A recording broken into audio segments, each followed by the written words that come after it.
Fleeing a forced marriage, Clara Belvane collapses in the desert, only to be saved by a haunted ex-lawman.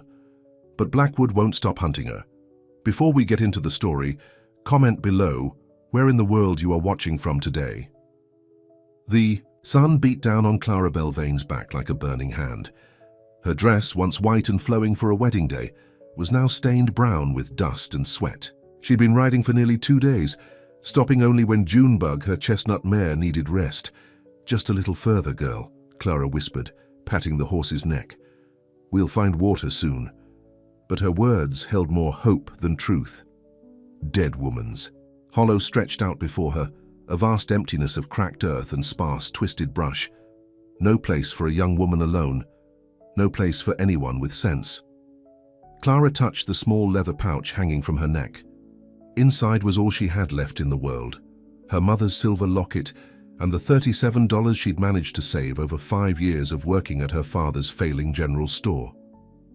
Should have just married him, she muttered to herself, though her heart rebelled at the thought. What kind of fool runs from security into this?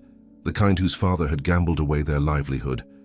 The kind whose hand had been promised to settle a debt.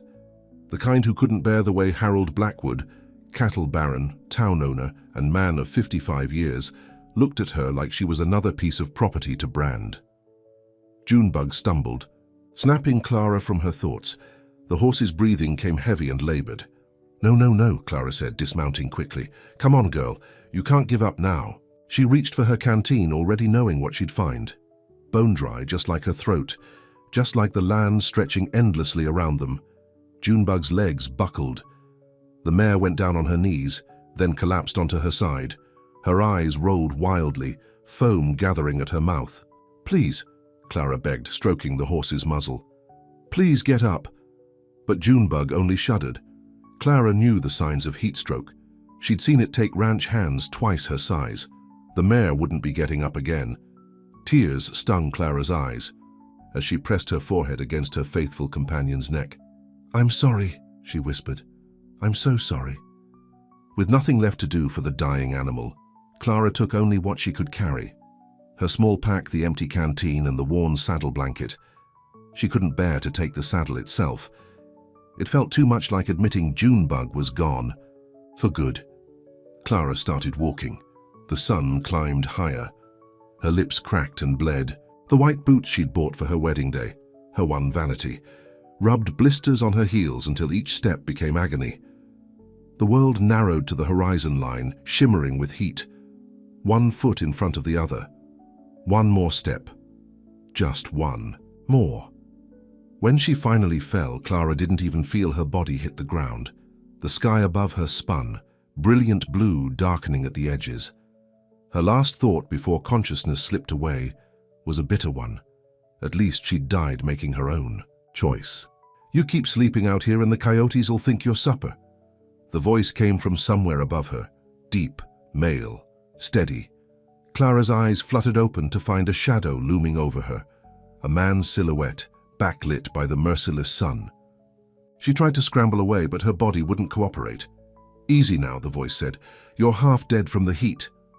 A canteen appeared before her. Water. She grabbed for it desperately, but firm hands guided it slowly to her lips. "Small sips," he instructed. "Too much at once will make you sick."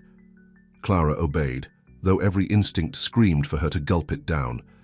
The water was warm but clean, and it felt like life itself pouring back into her. When she'd had enough to speak, she asked, "Who are you?" The shadow shifted, and she could finally see his face.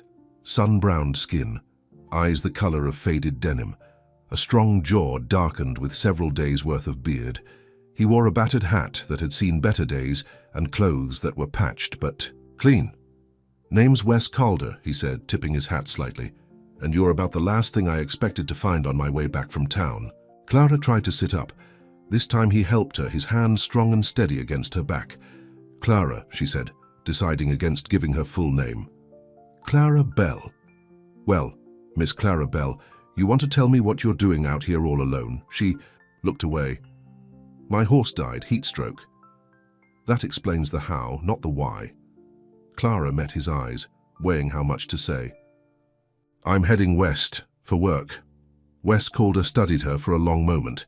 His gaze wasn't unkind, but it was thorough, taking in her ruined dress, her blistered feet, the wedding boots now grey with dust. "That's a wedding dress," he observed. "Was," she corrected. "Now it's just a dress." A small smile touched the corner of his mouth. Fair enough. He stood and whistled. A sturdy brown horse trotted over from where it had been grazing on what little scrub grass grew in the hollow. "My place is about 3 hours from here. You can rest up, get some real food and water, unless you've got somewhere else to be."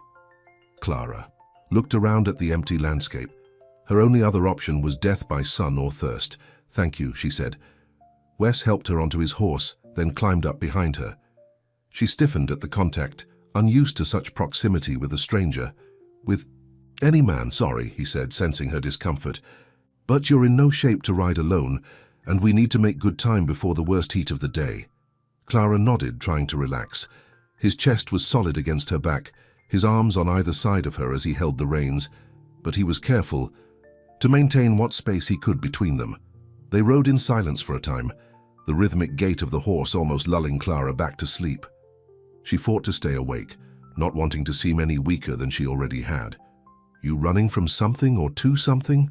Wes asked suddenly. Clara tensed. "Does it matter?" "Might. Depends on what's chasing you." She turned her head slightly, trying to see his face. "Why would you think something's chasing me? Most folks don't end up half dead in Dead Woman's Hollow unless they're desperate. And desperation usually comes from something at your back, not something calling from ahead." Clara faced forward again. "I'm not bringing trouble to your door, if that's what you're asking." "Wasn't asking that," Wes said. "Just trying to figure out if I need to watch the horizon behind us." The honesty in his voice surprised her. "I don't think anyone's following," she said. "Not yet, anyway." She felt him nod. "Fair enough. We'll keep an eye out just the same." Wes Calder's homestead appeared like a mirage on the horizon. A small cabin of rough-hewn logs, a barn that leaned slightly to one side, a corral with 3 goats, and the surprising green of a vegetable garden protected by a stone wall. "It's not much," Wes said as they approached, "but it's quiet." "It's beautiful," Clara replied, and meant it. After days in the barren landscape, the small patch of life he'd carved out seemed like paradise. He helped her down from the horse, steadying her when her legs threatened to give way. "Let's get you inside and cleaned up." The interior of the cabin was simple but neat. One main room with a stone fireplace, a wooden table with 2 chairs, shelves lined with books, more than Clara would have expected, and a small kitchen area. A door led to what she assumed was a bedroom. "You can wash up here," Wes said, gesturing to a basin. He poured water from a large jug, then added a steaming kettle from the stove. "I'll see about finding you something to wear that isn't half dust." "Thank you," Clara said, suddenly overwhelmed by his kindness. "I don't know how to repay you." Wes shook his head. "No need. Out here we help each other. It's the only way to survive." He disappeared into the bedroom, returning with a clean shirt and pants. "These'll be too big, but they're clean. I'll be outside tending to the horse. Take your time." Once alone, Clara sank onto a chair, exhaustion washing over her. The water in the basin looked like heaven itself. She washed her face and hands first, then worked up the courage to strip off her ruined dress.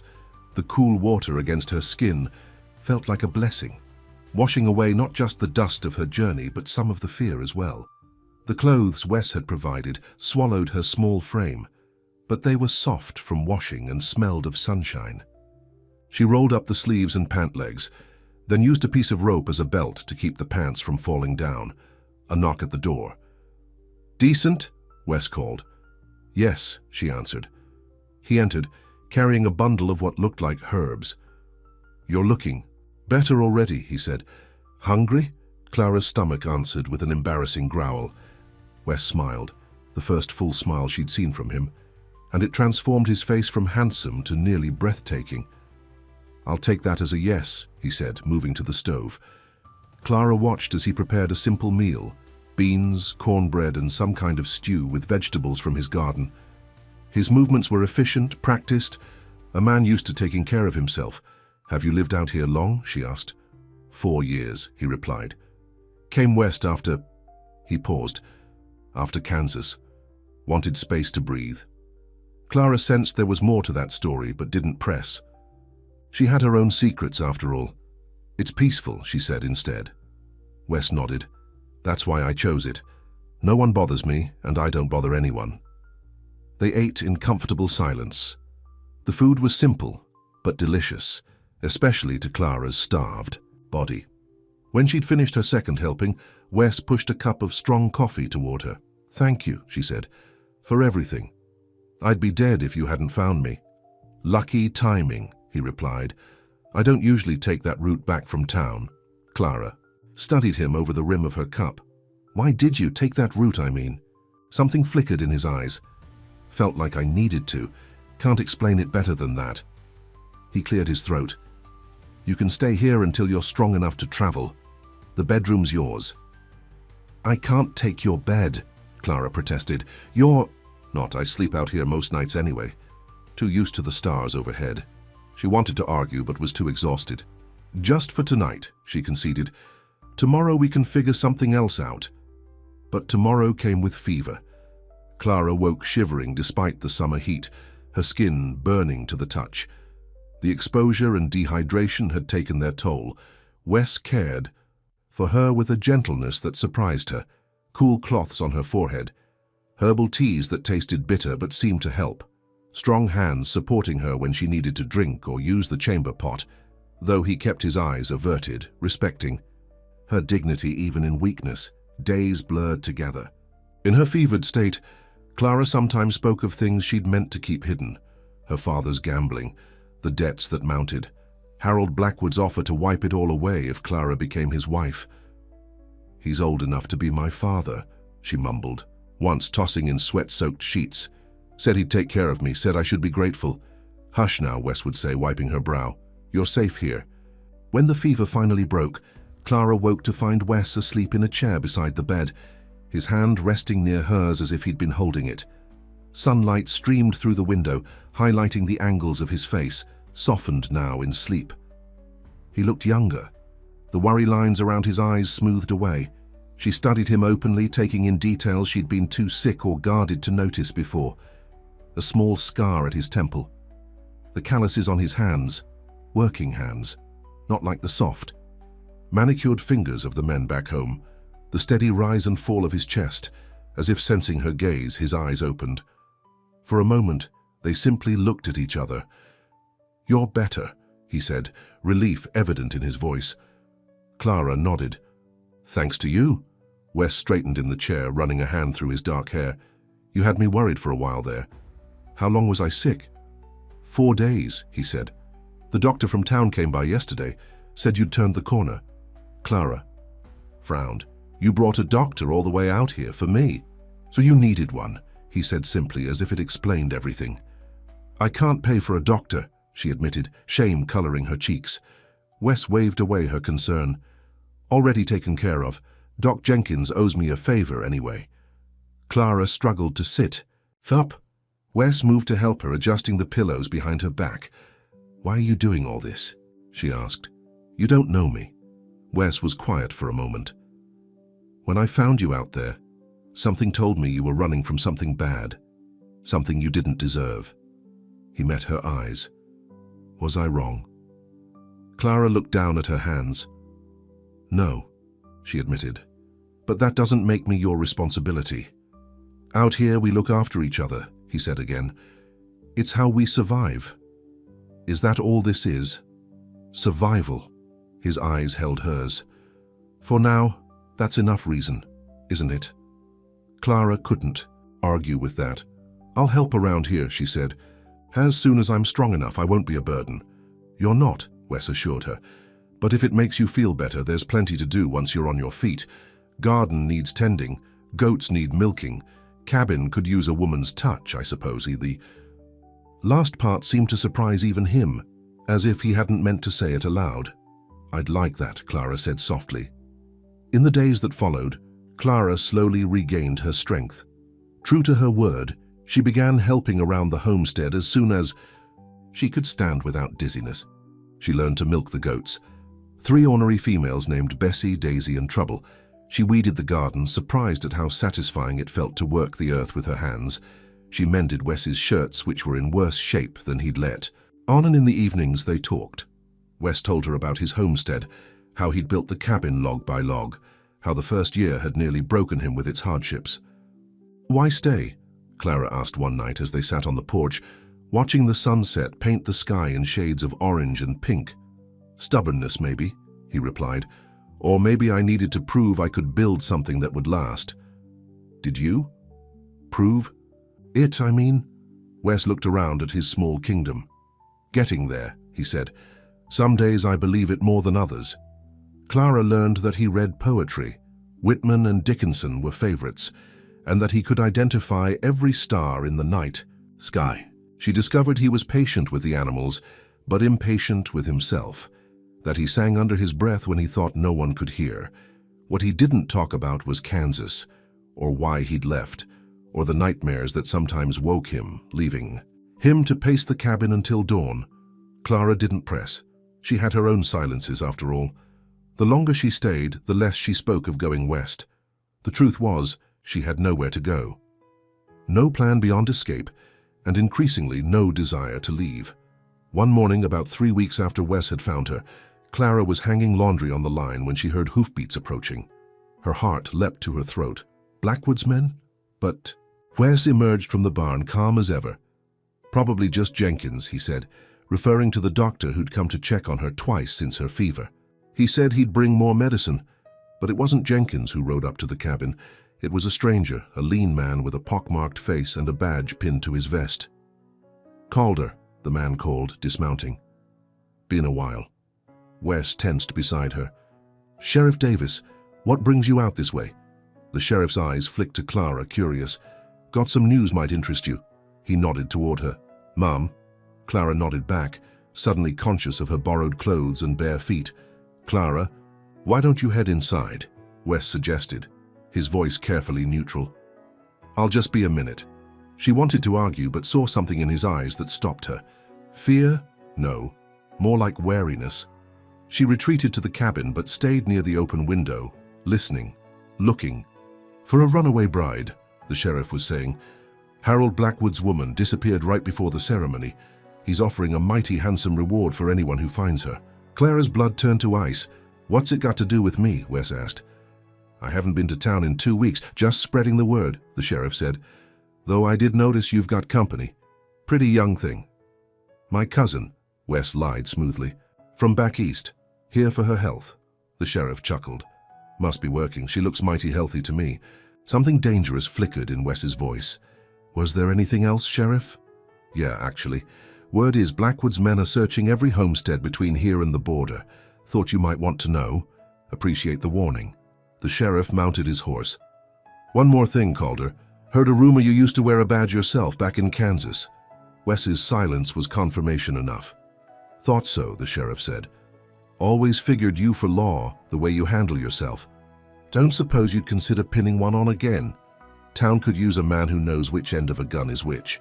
"Those days are behind me," Wes said firmly. The sheriff shrugged. "Offer stands if you change your mind." He tipped his hat. "Ma'am," he called toward the window, making Clara jump. "Pleasure almost making your acquaintance." With that, he rode off, leaving a cloud of dust in his wake. Wes stood watching until the sheriff disappeared over the horizon. Then he turned and walked slowly back to the cabin, his face unreadable. Clara met him at the door, her heart pounding. "They're looking for me," she said. "So it seems. I should go now before they come here." Wes took her gently by the shoulders. "Where would you go? Back into the hollow? That's suicide, Clara." "I can't bring this trouble to your door," she insisted. "Not after everything you've done for me." "It's already here," he said quietly. "Has been since I found you. I knew you were running from something." Clara searched his face. "You knew?" "Suspected," he corrected. "Wedding dress, no horse. Middle of nowhere," he sighed. "And now I know why." "Blackwood," she whispered. You don't have to explain," Wes said. "Not if you don't want to." But suddenly, Clara wanted him to understand. "My father owed him money. A lot of money. Blackwood said he'd forgive the debt if I married him. She looked away. I said yes at first. What choice did I have? But then, Wes prompted gently. The night before the wedding, he came to my room. Drunk, said he wanted to sample the goods before making it official. Her voice hardened. I hit him with a water pitcher and ran. Wes's jaw tightened, a muscle working in his cheek. He won't touch you, he said, and there was something in his voice Clara hadn't heard before, something hard and cold. Not while I'm breathing. You don't understand, Clara said desperately. Blackwood owns half the territory. He has men everywhere, and now they're coming here. Let them come, Wes said. His hand moved unconsciously, to his hip, where Clara suddenly realized a gun would hang if he were wearing one. I've handled worse. In Kansas, she asked softly. His eyes met hers, surprised. The sheriff mentioned it, she explained. Said you wore a badge. Wes moved to the fireplace, bracing one arm against the mantel. That was another life. Why did you leave? For a long moment she thought he wouldn't answer. Then, I killed a man, and because of my mistake, someone I cared about died. The pain in his voice was raw, even after what must have been years. What happened? Clara asked gently. Wes stared into the cold fireplace as if seeing ghosts in the ashes. I was a marshal in a small town, not much older than you are now. Thought I was invincible. He gave a bitter laugh. There was a woman, Margaret, the school teacher. We were going to be married. Clara's heart ached. Already knowing this story wouldn't have a happy ending. There was an outlaw, Wes continued. Jeb Turner. Wanted for robbery and murder in 3 states. I tracked him to our town. Should have waited for backup, but I was young. Proud. His voice hardened. Stupid. What happened? Clara asked again, moving closer to him. I confronted him in the saloon. There was a shootout. One of Turner's bullets went wild. His voice broke slightly. Margaret had come looking for me. She was outside the saloon when it happened. Oh, Wes, Clara whispered. I killed Turner. He said flatly, but it didn't matter. Margaret died in my arms. He turned to face her, his eyes haunted. So I hung up my badge, packed what I could carry, and rode west until I couldn't go any further. Clara reached for his hand, half expecting him to pull away, but his fingers closed around hers, warm and solid. It wasn't your fault, she said. Doesn't change what happened. He squeezed her hand gently. But now you understand why I can't let Blackwood or his men get to you. I've already lost one woman. He stopped abruptly. Clara's heart stuttered. One woman you what? Wes looked at her, really looked at her, and something shifted between them. One woman I cared about, he said softly. I won't lose another. Before Clara could respond, a sound outside caught their attention. Hoofbeats. Multiple horses. Wes moved to the window, peering out cautiously. His body tensed. Riders, he said. 4 of them. And they're not here for a social call. Clara felt the blood drain from her face. Blackwood's men. One way to find out. Wes moved to a trunk in the corner, unlocking it with a key he kept around his neck. From inside, he withdrew a gun belt and a revolver that gleamed with the care of a weapon that, while not used often, was meticulously maintained. He buckled it around his hips with the ease of long practice, then checked the chambers. Stay inside, he told Clara. No matter what happens, stay inside. Wes, she began, fear gripping her. He turned to her, and for just a moment, the hardness in his eyes softened. It'll be all right, he promised. Then he stepped out onto the porch to face whatever was coming. Clara moved to the window, her heart in her throat. Through the glass, she could see 4 men on horseback approaching the cabin, and even at this distance, she recognized the lead rider's red beard and expensive hat. It was Blackwood himself. Clara's fingers gripped the windowsill, her knuckles white with fear. Harold Blackwood sat tall on his gleaming black stallion, every inch the powerful cattle baron in his tailored suit and wide-brimmed hat. 3 men flanked him, hired guns with hard eyes and hands that rested too casually on their holsters. Wes stood on the porch, seemingly relaxed, but Clara could see the tension in his shoulders. His right hand hovered near his gun. This is private property, Wes called out, his voice steady. Blackwood smiled. though it didn't reach his eyes. "I'm looking for something that belongs to me." "Nothing here belongs to you," Wes replied. Blackwood dismounted, his expensive boots raising small clouds of dust. "I believe you're harboring my fiancée." His gaze moved to the window where Clara stood. Their eyes met, and his smile widened. There she is. "Hello, Clara, my dear. You've led us on quite a chase." Clara stepped back from the window, her heart hammering in her chest. "The lady doesn't want to see you," Wes said, shifting slightly to block Blackwood's view of the cabin. Blackwood's smile disappeared. "The lady made a commitment. Her father and I have an arrangement." "Sounds to me like that's between you and her father," Wes said, "but she's not property to be traded." One of Blackwood's men, a thin, rat-faced fellow with a scar down one cheek, spat on the ground. "Boss, we gonna waste time talking, or are we taking the girl?" Blackwood raised a hand for silence, his eyes never leaving Wes. "I don't believe we've been introduced," Wes called her. "Well, Mr. Calder, I admire your chivalry, but Clara and I have unfinished business." Blackwood's voice hardened. "I've paid good money for the right to call her my wife, and I mean to collect." Wes's hand moved closer to his gun. "She's not for sale." "Everything has a price," Blackwood said.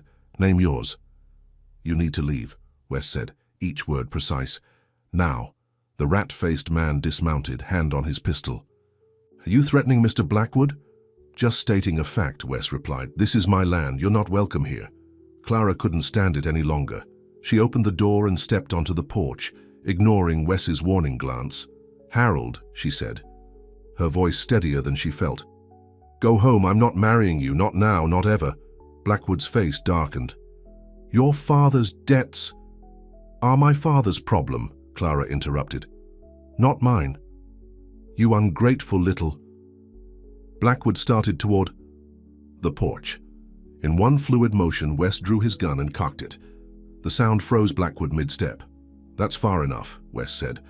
The three gunmen drew their weapons, creating a standoff. Clara held her breath, fear coursing through her veins. "You're outnumbered, Calder," Blackwood said. "Maybe," Wes agreed. "But you'll be the first to drop." Something in his voice, the calm certainty of it, made Blackwood hesitate. He studied Wes with new eyes, noting the way he held the gun, the steadiness of his aim. "You've handled a gun before," Blackwood observed. "Often enough," the rat-faced man sneered. "Boss, this is the one Davis was talking about. Ex-lawman from Kansas." Blackwood's eyes widened slightly. "Is that so?" He looked from Wes to Clara and back again. After a moment, he stepped back. "Very well, Mr. Calder. We'll leave, for now." "Harold," Clara said, finding courage she didn't know she had. "If you come back, it won't end well. I'm never going to be your wife. Accept that and leave us alone." Blackwood's face contorted with anger. "This isn't over, Clara. Your father still owes me, and I always collect what I'm owed." He turned to his men. "Mount up." As they prepared to leave, Blackwood fixed Wes with a cold stare. "Enjoy her while you can, Calder. She'll be back where she belongs soon enough." "She's exactly where she belongs," Wes replied. The words sent a warmth through Clara that momentarily overcame her fear. She stood straighter, lifting her chin as Blackwood and his men rode away. Wes didn't holster his gun until the riders were out of sight. Only then did his shoulders relax slightly. "You all right?" he asked, turning to Clara. She nodded, though her legs felt like water. "That was brave. Stupid, but brave," says the woman who just told off the most powerful man in the territory, Wes replied, a hint of pride in his voice. "We make quite a pair," Clara said, attempting a smile. Wes's expression sobered. "They'll be back, with more men next time." "I know." Clara's brief moment of triumph faded. "What do we do?" Wes led her back inside, thinking. "We need to know what we're up against. I'll ride into town tomorrow, see what I can find out." "I'm coming with you," Clara said firmly. "It's too dangerous. Blackwood could have men watching." "I've been hiding for weeks," she argued. "I can't spend the rest of my life afraid to show my face." She took his hand. "Besides, we'll be safer together." Wes studied her face, seeing the determination there. "All right," he finally agreed. "But you stay close to me at all times." Clara nodded. "Always." They spent the evening preparing for trouble. Wes cleaned his second revolver and taught Clara how to load and fire it. Her hands shook at first, but she was a quick study. "I never thought I'd be learning to shoot a gun," she remarked as she aimed at a tin can Wes had set up outside. "Hoping you never have to use it," Wes said. "But it's better to know how." Clara squeezed the trigger. The gun kicked harder than she expected and the shot went wide. "Again," Wes instructed. "Breathe out as you squeeze." She tried once more, focusing on her breathing. This time, the can jumped as her bullet struck it. "Good," Wes said, his voice warm with approval. Clara lowered the gun, a strange mix of pride and sadness washing over her. "My father wanted a son," she said suddenly. "He never said it, but I could tell. Someone to take over the store, someone he could be proud of." She looked at the gun in her hand. "He never thought I was capable of anything but looking pretty and finding a husband." Wes was quiet for a moment. "He was wrong," he said finally. "You're the strongest person I know." Clara looked up at him, surprised. "Me? You left everything behind rather than be forced into a life you didn't want," Wes said. "That takes courage most men don't have." His words touched something deep inside her. All her life she'd been told what she couldn't do, what she wasn't capable of. To hear someone, especially someone like Wes, speak of her with respect made her stand taller. "Thank you," she said softly. Their eyes held for a long moment. Wes took a step closer, then seemed to catch himself. "We should get some rest," he said, his voice rougher than usual. "Early start tomorrow." They rode into town together the next morning, Clara wearing a pair of Wes's pants cut down to fit her and one of his shirts with the sleeves rolled up. She'd fashioned a hat from an old piece of canvas to shield her face from both the sun and curious eyes. Silver Creek was a small town with one main street lined with the usual establishments: a general store, a saloon, a small hotel, and various other businesses. People moved about their daily tasks, nodding to Wes as they passed. "Everyone knows you," Clara observed. "I come in for supplies once a month," Wes explained. "Small town. Folks notice newcomers." They tied their horses outside the general store. "Stay close," Wes reminded her. Inside, they were greeted by a round woman with kind eyes. Wes called her twice in 1 month. Must be a special occasion. "Just needed a few things, Mrs. Hanson," Wes replied. "This is my cousin Clara from back east." Mrs. Hanson smiled at Clara. "Welcome to Silver Creek, dear. Don't get many visitors from back east. Too rough out here for most city folk." "I'm adjusting," Clara said, keeping her head slightly lowered. While Wes gathered supplies, Clara browsed the store, listening to the conversation around her. A group of women near the fabric section were gossiping enthusiastically. "Blackwood's offering $500 for information about her," one woman was saying. "Can you imagine $500 for a runaway bride?" "I heard she's quite the beauty," another replied. "Young enough to be his daughter, though. Well, when you have Blackwood money, age doesn't matter much," the first woman said with a laugh. Clara moved closer to the shelf she was examining, her back to the women. "Did you hear he came back from his search yesterday in quite a state?" the second woman continued. "Apparently he found her, but some man with a gun ran him off." "No, yes. Martha's husband works at the saloon. Said Blackwood was in there till all hours, drinking and swearing revenge. Says he's bringing in more men from his north range." Clara's blood ran cold. She glanced at Wes, who was deep in conversation with the shopkeeper. She needed to warn him. As she started toward him, the door opened and Sheriff Davis entered the store. His eyes scanned the room, stopping when they landed on Clara. Recognition dawned on his face. "Well, well," he said. "If it isn't Calder's cousin from back east." Conversations around the store quieted. Clara froze, her heart pounding. The sheriff approached her slowly. "Funny thing," he said. "You look an awful lot like the description of Harold Blackwood's missing fiancé." "I don't know what you're talking about," Clara said, trying to keep her voice steady. "Dark hair, green eyes, small build," the sheriff continued. "And supposedly quite the beauty." He tipped his hat. "Which you certainly are, ma'am." Wes appeared at Clara's side. "Problem, Sheriff?" Davis smiled thinly. "Just making conversation with the young lady." "We were just leaving," Wes said, taking Clara's arm gently. "Not so fast," the sheriff said. Mr. Blackwood has asked me to keep an eye out for his missing bride-to-be, offered a handsome reward. Then I suggest you keep looking, Wes replied. Coldly. The sheriff's hand moved to rest on his gun. Now, Calder, don't make this difficult. The lady needs to come with me to answer some questions. The store had gone completely silent, everyone watching the confrontation. She's not going anywhere with you, Wes said. That's not your decision to make, Sheriff Davis said, unless you're planning to interfere with the law. Wes's voice was deadly quiet. We both know Blackwood's money isn't the law. The tension in the store was thick enough to cut. Clara looked from Wes to the sheriff, knowing this could turn ugly fast. I'll go, she said suddenly. Both men looked at her in surprise. Clara! No, Wes protested. She squeezed his arm. It's all right, I've done nothing wrong. The sheriff just wants to ask questions. She turned to Davis. Isn't that right, Sheriff? Davis nodded, though his eyes remained cold. Just questions, ma'am. I'm coming with her, Wes said, his tone leaving no room for argument. The sheriff considered this, then shrugged. Suit yourself. They followed Davis out of the store and down the street to a small building with sheriff painted on the door. Inside was a simple office with a desk, a few chairs, and 2 cells in the back. Have a seat, Davis said, gesturing to the chairs. Clara sat back straight, chin up. She wasn't going to cower before this man. Wes remained standing, positioned slightly behind her chair, a solid presence that gave her courage. Now then, the E. Sheriff said, settling behind his desk. Why don't we start with your real name? Clara Belvane, she replied. And you're the same Clara Vane who was engaged to Harold Blackwood. I was never engaged to him, Clara said firmly.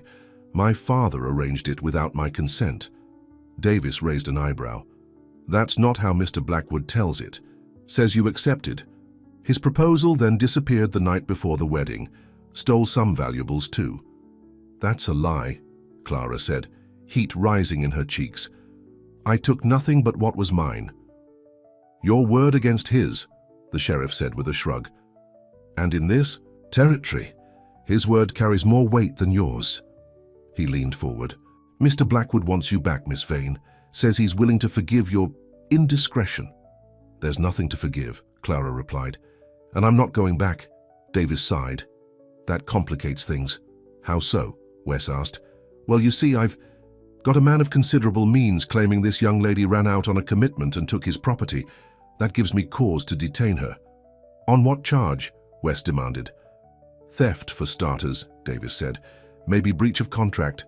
Clara's hands tightened in her lap. Those aren't real charges and you know it. The sheriff smiled thinly. Real enough to hold you until Blackwood arrives. He stood up. Miss Vane, I'm going to have to ask you to stay in town while I sort this out. She's coming back to the homestead with me, Wes said. Davis's hand moved to his gun. Don't make me lock you up too, Calder. The tension in the room was unbearable. Clara stood quickly, placing herself between the 2 men. Sheriff, she said, her voice calm despite her racing heart. I understand you're doing your job, but there's something you should know about Harold Blackwood. She told him everything. The gambling debts, the coercion, Blackwood's drunken attempt to force himself on her the night before the wedding. As she spoke, Davis's expression remained neutral, but she thought she saw a flicker of something. Disgust, sympathy, in his eyes. When she finished, there was a long silence. That's quite a story, Davis said finally. It's the truth, Clara insisted. The sheriff looked at her, then at Wes. He seemed to be weighing something in his mind. All right, he said at last. I can't ignore Blackwood's complaint entirely, but I won't detain you for now. He sat back down. You can go back to Calder's place, but don't leave the territory, and both of you stay out of trouble. Relief washed over Clara. Thank you, Sheriff. As they turned to leave, Davis called after them. Calder. Wes looked back. Blackwood's bringing in guns from his north range, Davis said. Thought you should know. Wes nodded once, understanding the warning. Appreciate it. They rode back to the homestead in silence, both lost in thought. The sun was beginning its descent when they arrived, painting the cabin in warm golden light. I'll check on the animals, Wes said as they dismounted. Clara nodded, taking their supplies inside. As she put away the goods they'd purchased, her mind raced with everything that had happened. Blackwood was bringing in more men. The sheriff knew who she was. It was only a matter of time before things came to a head. She moved to the window, watching as Wes tended to the goats in the pen. His movements were sure and gentle, his broad shoulders outlined against the setting sun. In just a few weeks, this place, this man, had come to mean everything to her. The thought of bringing danger to his door made her chest ache. Maybe she should leave, slip away in the night, head further west, where Blackwood couldn't find her. But even as the thought formed, she knew she couldn't do it. Not just because she had nowhere to go, but because leaving Wes would be like leaving a part of herself behind. When he came in from the barn, Clara had dinner ready, a simple meal of beans, cornbread, and coffee. They ate in companionable silence. For a while. "Thank you," Clara said finally, "for standing up for me today." Wes looked up from his plate. "Always will." The simple declaration made her heart flutter. "Wes, about what Blackwood said—" "None of it matters," he interrupted. "Whatever happened before, whatever he thinks you owe him, none of it matters to me." Clara reached across the table, covering his hand with hers. "It matters to me that you know the truth. I never agreed to marry him. My father arranged it to clear his debts." She swallowed hard. "When Blackwood came to my room that night, he said since I'd be his wife soon enough, he was entitled to... Wes's hand turned. Beneath hers, their fingers intertwining. "You don't have to say it." "I need to," Clara insisted. "He tried to force himself on me. I fought back, hit him with the water pitcher. Then I ran, took Junebug and what little money I had saved." She met his eyes. "That's the truth. I didn't steal from him. I didn't break any promises. I believe—" "You," Wes said simply. "Always did." Clara felt tears prick her eyes. All her life she'd been doubted, dismissed. To be believed without question was a gift she hadn't known she needed. "What are we going to do?" she asked. "Blackwood won't give up." Wes was quiet for a moment. "We have a few options. We could leave. Head further west, maybe to California." "Run, you mean," Clara said. "Or we could stay and fight," Wes continued. "But that's asking you to face the man who hurt you." "And asking you to risk your life," Clara added. "Neither choice seems right." Wes squeezed her hand. "There's a third option." Clara looked at him questioningly. "We could get married." The words hung in the air between them. Clara's breath caught in her throat. "What?" "If you were my wife," Wes explained, "Blackwood's claim on you would be meaningless. Even he wouldn't go against a legal marriage." Clara stared at him, trying to read his expression in the lantern light. "You're talking about a marriage of convenience." Wes held her gaze steadily. "Is that what you think I'm offering?" I don't know," Clara stammered. "We've only known each other a few weeks." "Sometimes a few weeks is all it takes to know what matters," Wes said softly. Clara's heart pounded so loudly she was sure he could hear it. "Are you saying you have feelings for me?" Wes stood, moving around the table to kneel beside her chair. He took both her hands in his.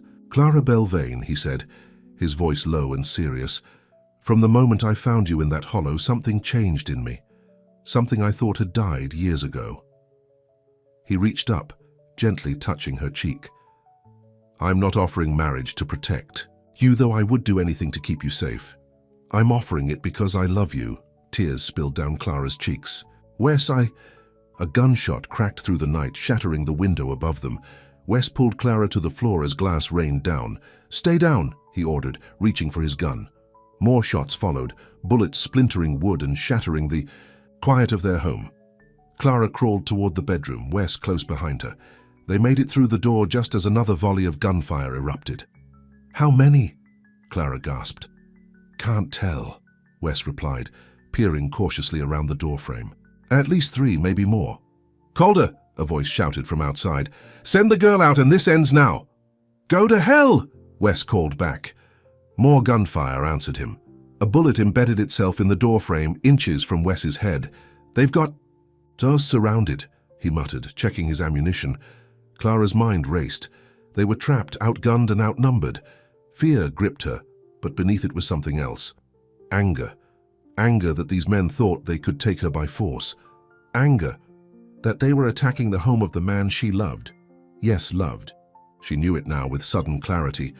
Whatever happened next, she needed Wes to know. Yes, she said. Wes looked at her in confusion. What? Yes, I'll marry you, Clara said, reaching for his hand. Not for convenience or protection, because I love you too. For a moment, the gunfire outside seemed to fade away. Wes's face softened, a smile breaking through the tension. Hell of a time to accept a proposal, he said. Seemed important given the circumstances, Clara replied, trying to smile through her fear.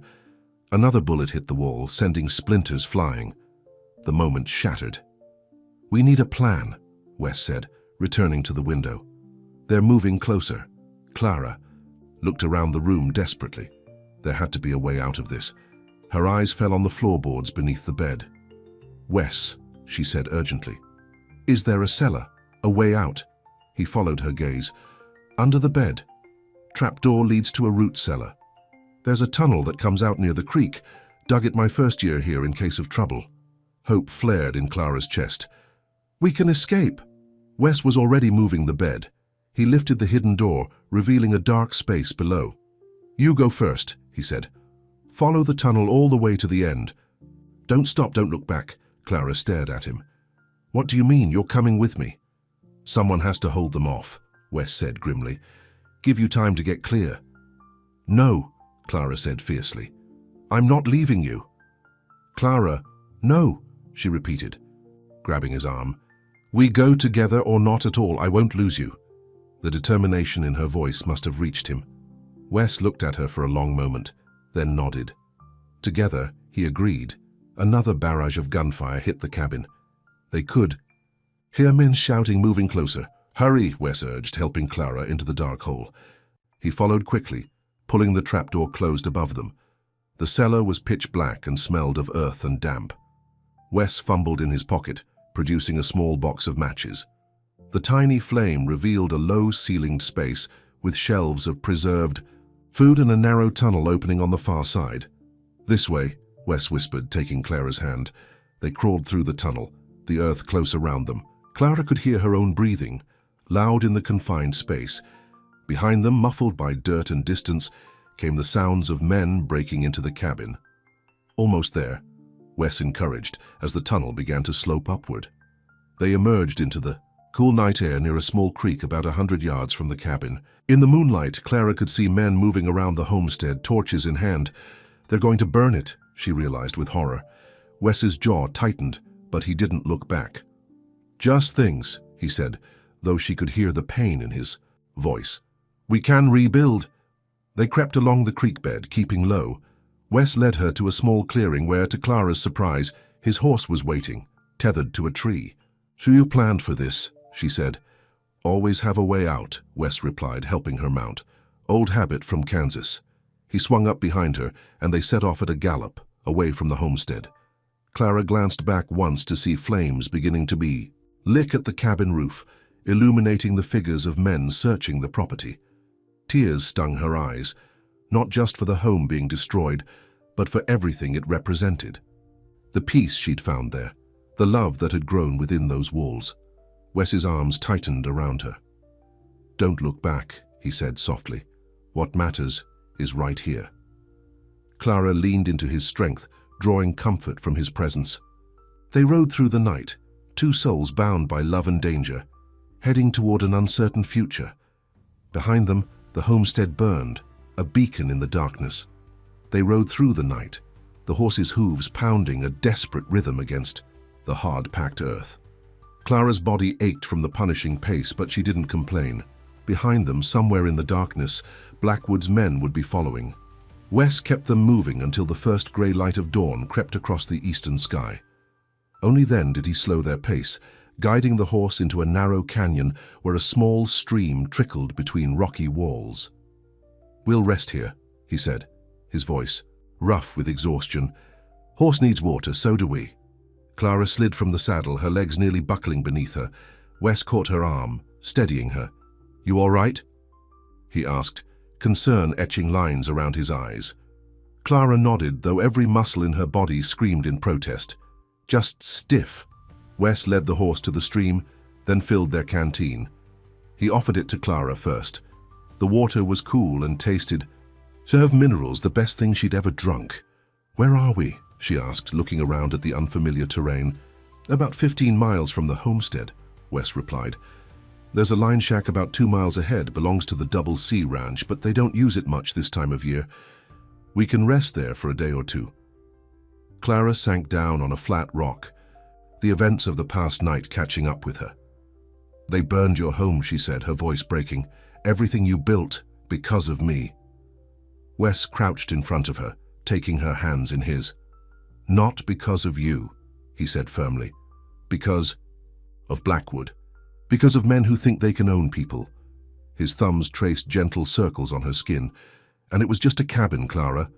Home is something else." His eyes held hers, filled with so much love it made her chest ache. Clara reached out, touching his face. His beard was rough beneath her fingers, his cheek warm with life. "I meant what I said," she whispered, "about marrying you." The corner of his mouth lifted. "Good, because I meant it too." For a moment, the danger seemed far away.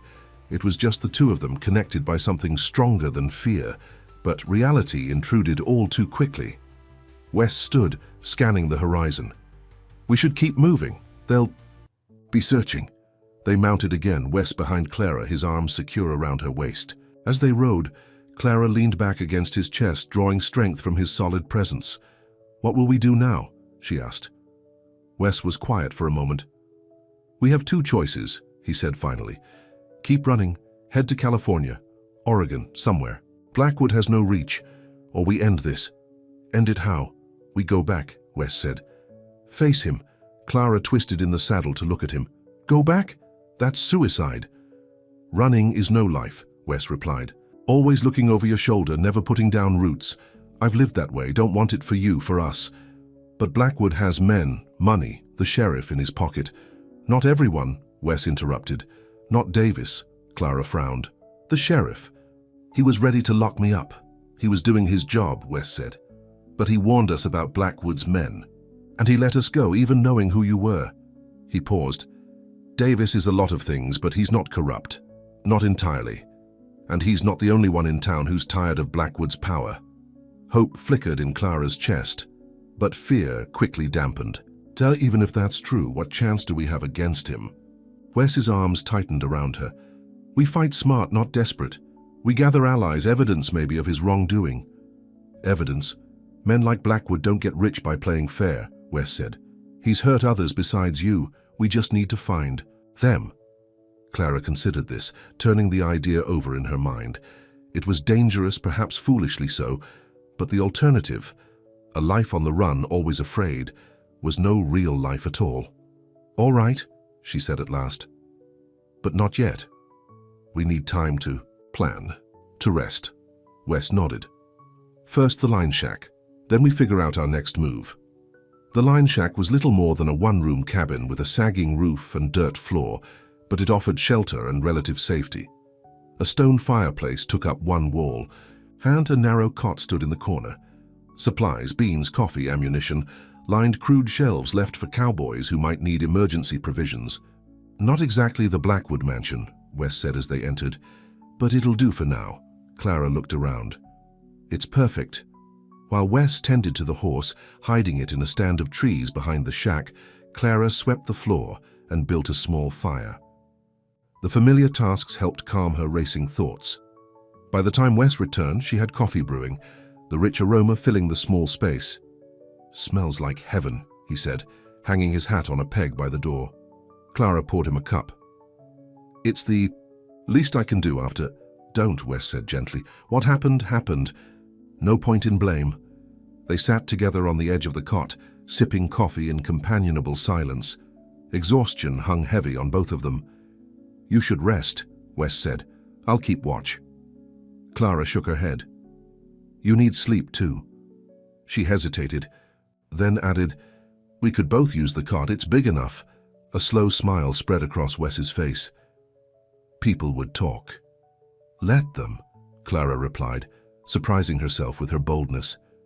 "Besides, who's going to know out here?" Wes studied her face, his expression growing serious. "Clara Belvane, Are you suggesting something improper? Heat rose in her cheeks. I'm suggesting we both need sleep and there's only one bed. She met his eyes. And I'm suggesting that if we're to be married, I'm not afraid to lie beside the man I love. Wes reached out, tucking a strand of hair behind her ear. The simple gesture sent shivers down her spine. When we marry, he said softly, I want to do it right. Not rushed, not hiding. Somewhere you can wear a proper dress, with flowers in your hair. Clara's heart swelled at the image. That sounds nice. Until then, Wes continued, I'll be a gentleman. He stood, taking a blanket from the shelf. I'll sleep on the floor. Part of Clara was disappointed, but a larger part was touched by his respect.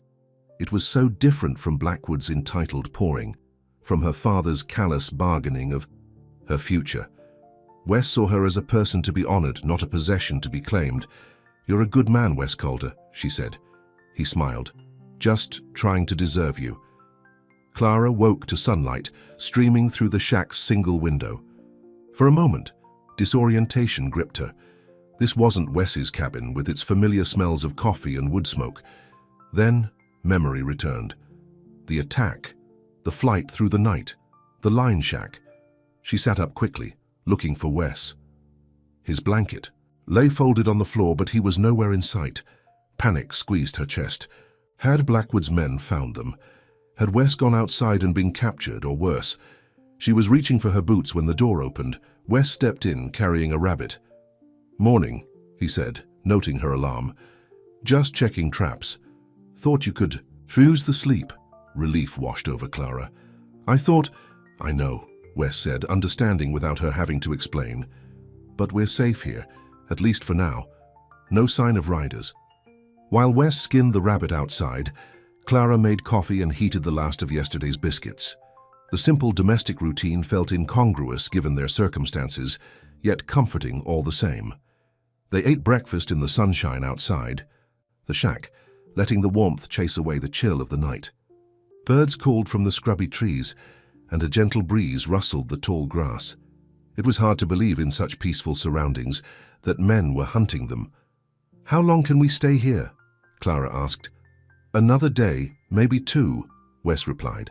We need to rest, plan our next move. He glanced at her. And there's something else we need to do. What's that? Wes reached into his pocket and pulled out a small object. He held it out to her, a simple gold band. Clara's breath caught. Where did you get that? It was my mother's, Wes explained. Only thing of hers I kept when I left Kansas. His eyes met hers. I want you to have it. Clara's hand trembled as she took the ring. It's beautiful. I meant what I said about doing things right, Wes continued. But times being what they are, I think we should be married sooner rather than later. For practical reasons, if nothing else. Practical reasons, Clara echoed, raising an eyebrow. Wes had the grace to look sheepish. And because I love you and can't imagine spending another day not being your husband. A smile broke across Clara's face. That's better. There's a small church in Cotter's Ridge, about half a day's ride from here, Wes said. The preacher there is a good man. He'd marry us without asking too many questions. Clara looked down at the ring in her palm, then back up at Wes. Yes, she said simply. Wes took the ring and slipped it onto her finger. It was slightly too large, but Clara curled her hand to keep it in place, unwilling to let it slide off. Tomorrow, Wes said. We'll leave at first light. Clara leaned forward and kissed him, a brief, sweet touch of lips that carried the promise of a lifetime. Tomorrow, she agreed. They spent the day preparing for their journey. Wes cleaned his guns and checked their ammunition. Clara mended their clothes as best she could with the limited supplies at hand. They took inventory of the food in the line shack, packing what they could carry without weighing down the horse. As evening approached, a sense of peace settled over Clara despite the uncertain future. Tomorrow, she would marry Wes. Whatever came, after Blackwood, danger, hardship, they would face it together. Tell me about your home, she said as they sat by the fire that night. Your real home before Kansas. Wes leaned back against the wall, his face softening with memory. Pennsylvania. Small farm near a town called Millbrook. My father grew corn and kept bees. Mother made the best honey cakes you ever tasted. Do you have siblings? 2 sisters, both older, Elizabeth and Mary. They married local boys, have families of their own now. A shadow crossed his face. Haven't seen them since I left for Kansas. Not sure they'd recognize me now. Clara reached for his hand. You've never been back. Wes shook his head. After what happened with Margaret, I couldn't face them, the shame of it. It wasn't your fault, Clara said gently. Part of me knows that, Wes admitted. But another part, he trailed off, staring into the fire. Another part still wonders. What if? What if I'd waited for backup? What if I'd been less proud, less eager to prove myself? He squeezed her hand. What if she'd lived and we'd married, had a family? A twinge of jealousy surprised Clara, followed immediately by shame. How could she begrudge him the love he'd lost? I'm sorry, she said. She must have been special. Wes was quiet for a long moment. She was kind, smart, would have made a fine teacher. He looked at Clara. But what I felt for her was a young man's love, full of dreams that hadn't been tested by life. His eyes held hers. What I feel for you is different, deeper. You've seen the worst of me, and you're still here.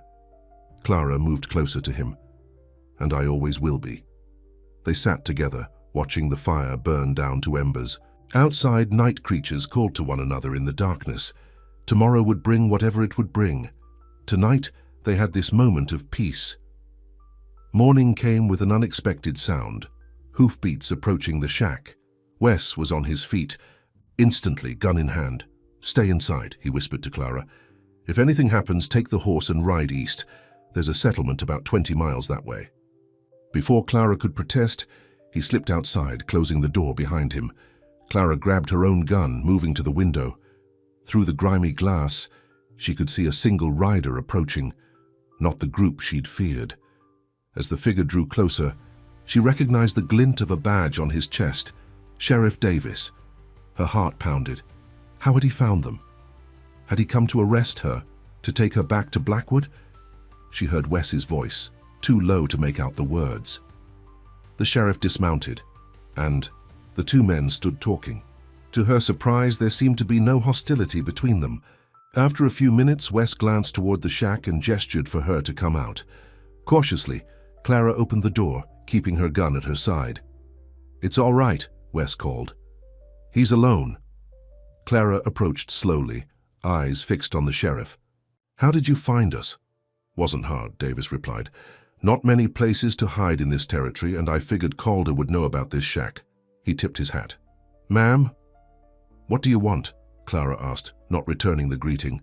Came to warn you, Davis said. Blackwood's on the warpath. He's got 20 men combing the territory for you. Offering $1,000 now for whoever brings you in. Wes's jaw tightened. And you're not here to collect? Davis looked offended. I may be a lot of things, Calder, but I'm not a bounty hunter. Then why are you here? Clara pressed. The sheriff shifted uncomfortably. What you said back in town, about Blackwood forcing himself on you. He cleared his throat. My sister went through something similar with a man of means back east. No one believed her. His eyes met Clara's. I believe you. Clara didn't know what to say. She'd been so sure the sheriff was Blackwood's man. Thank you, she said finally. Davis turned back to Wes. There's more. Blackwood's been talking to the territorial governor, claiming you kidnapped his fiancée, burned down your own place to cover your tracks. That's ridiculous, Clara exclaimed. He's the one who attacked us. I know, Davis said, but Blackwood's got influence, and money speaks louder than truth in these parts. He hesitated. There's a warrant out for your arrest, Calder. Dead or alive? The words hit Clara like a physical blow. She moved closer to Wes as if to shield him with her body. So you've come to arrest him? She asked, her voice hard. Davis shook his head. I've come to tell you to run. Both of you. Get out of the territory while you still can. Wes studied the sheriff. Why would you help us? Because I've seen what Blackwood does to people who cross him, Davis replied, and because I used to wear this badge with pride. Hard to do that when you're just a rich man's errand boy. He reached into his saddlebag and pulled out a folded paper. Map of the territory. marked the patrols where Blackwood's men are searching. Wes took the map, surprise evident on his face. "This is a risk for you," Davis shrugged. "Maybe it's time someone took a stand." He mounted his horse. "You've got about a day's head start. I'd make it count." As he turned to leave, Clara called after him. "Sheriff?" "Thank you." Davis nodded once, then rode away, disappearing into the scrubby landscape. Wes unfolded the map, studying it intently. "He's marked a clear path south," he said. "We could make the border in 3 days if we push hard." Clara looked up at him. "Is that what we're going to do?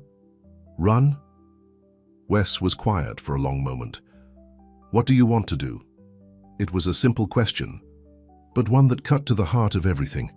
All her life others had decided Clara's path. Her father, Blackwood, society's expectations. Even Wes, in his protective way, had been making decisions for her safety. But now he was asking, and for the first time, Clara found her answer clear. "I want to fight," she said firmly. "I'm tired of running, of being afraid. Blackwood has taken enough from both of us." She took Wes's hand. "But I won't ask you to risk your life. If you want to go south, I'll go with you." A slow smile spread across Wes's face. "I was hoping you'd say that. You want to fight too?" "I've been running for years," Wes said. "From Kansas, from the past, from myself." He squeezed her hand. "I'm done running." Clara felt a surge of love for this man, so strong, so gentle, so willing to stand beside her rather than in front of her. "So we go back," she said.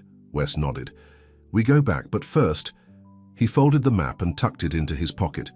"First, we get married. As planned." Clara smiled. "As planned." Cotter's Ridge was little more than a cluster of buildings gathered around a crossroads. A general store, a blacksmith shop, a saloon, and a small white church with a crooked steeple. They arrived as the sun was setting, casting long shadows across the dusty street. The church stood on the edge of town, a simple wooden structure with a cross mounted above the door. Light glowed in the windows, warm and welcoming against the gathering dusk. "Wait here," Wes said, helping Clara down from the horse. "I'll see if the preacher's in." Clara straightened her borrowed clothes, still Wes's, cut down to fit her small frame.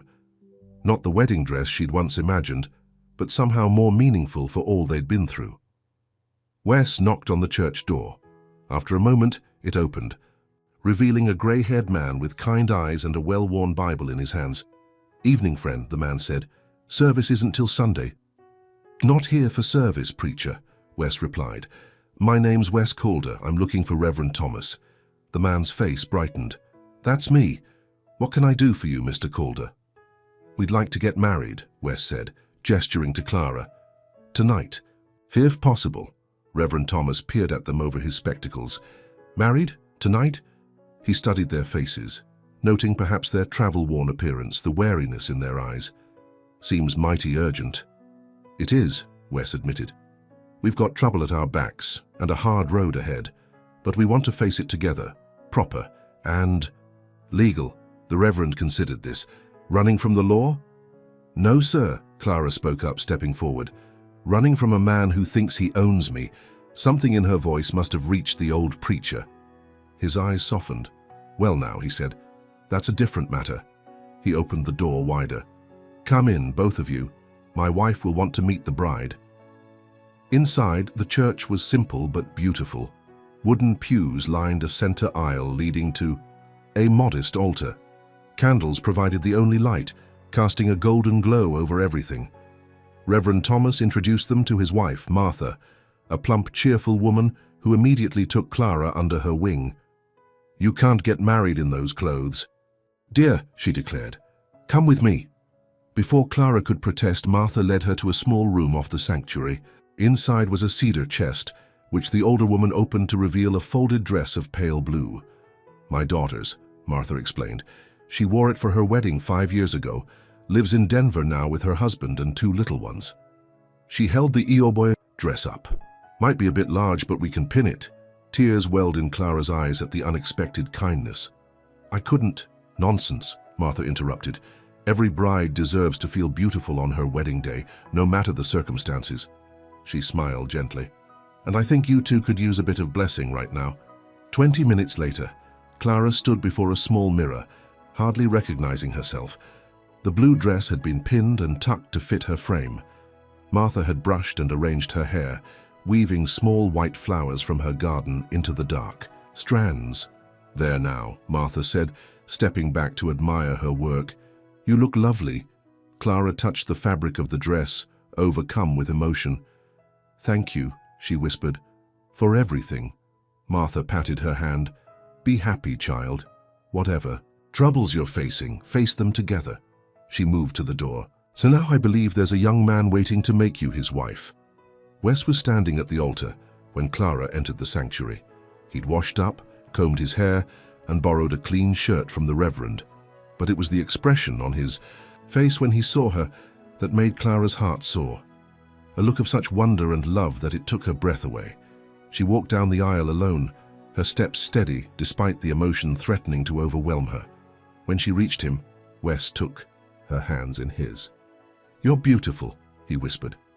Reverend Thomas began the ceremony, his voice carrying through the quiet church.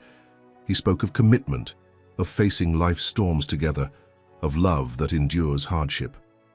When it came time for the vows, Clara and Wes spoke the traditional words with voices that trembled only slightly. Wes placed his mother's ring on Clara's finger, a perfect fit now, as Martha had added a small piece of padding inside the band. "By the authority vested in me, Reverend." Thomas concluded, "I now pronounce you husband and wife." He smiled. "You may kiss your bride, Mr. Calder." Wes cupped Clara's face gently in his hands, as if she were made of the finest porcelain. His kiss was tender, reverent, a promise sealed before God and witnesses. For that perfect moment, there was no Blackwood, no danger, no uncertain future. There was only this: two people bound together by love and choice, standing against whatever might come. They spent the night in a small room behind the church that the Reverend and his wife insisted they take. In the safety and privacy of those four walls, Clara and Wes consummated their marriage, their union gentle and passionate, full of whispered words of love and promises for the future. Afterward, as they lay together in the narrow bed, Clara's head on Wes's chest, she felt a peace she'd never known before. "Wife," Wes said softly, testing the word. Clara smiled against his skin. "Husband?" His hand stroked her hair, fingers tangling in the dark strands.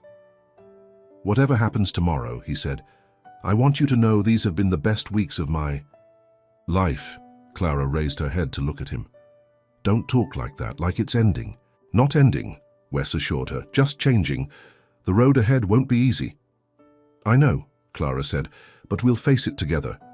They fell asleep in each other's arms, the world and its dangers temporarily held at bay by the sanctuary of their love. Morning came all too soon.